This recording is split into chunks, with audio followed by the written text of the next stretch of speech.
So again, we're going to FOIL 4 square root of 5 times another 4 square root of 5. Multiply the 4 times 4 is 16. Square root of 25, which is 16 times 5. I'm going to put the parentheses. I'm going to multiply those two there.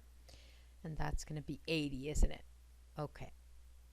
Then the outside is going to be 4 times negative 3 is negative 12.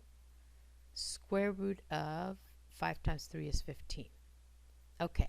Then the inside is positive 12. Square root of 15. Isn't that interesting? That these two middle terms are going to give you 0. Do you remember why that happens? I'm going to tell you in a minute. Okay, and then I have 3 square root of 3 times a negative 3 square root of 3, which is negative 9 square root of 9. Oh, square root of 9 is 3, so negative 9 times 3. Right? So, which is a negative 27.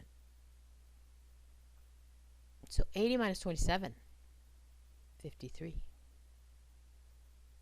So look at this.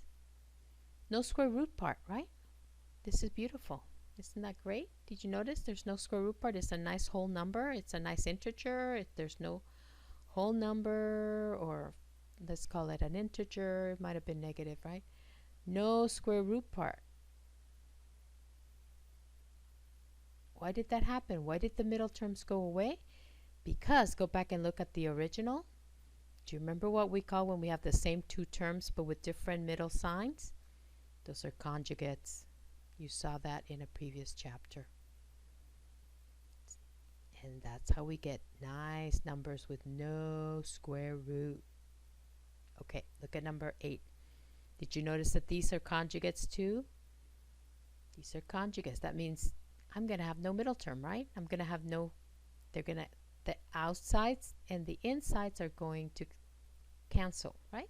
So that means that I know that this is the same as 3 square root of x squared minus 6 square root of y squared. Do you remember that? Do you remember that if you multiply together conjugates, you get the difference of squares?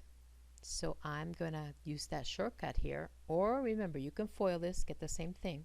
Okay? But let's see, how do we square this? Now notice, this is a single term. So this would be a power rule. So you would square the 3 and you would square the square root of x. And the 3 squared would be 9. And the square root of x squared is x, because these undo each other. These are inverse functions, right? So that's an x. And then now we have minus, we have 6 square root of y squared, right?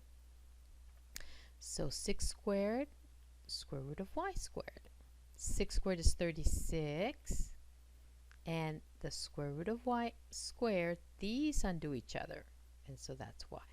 And again, notice we have these nice binomial, no square root. We're going to use that in the next section.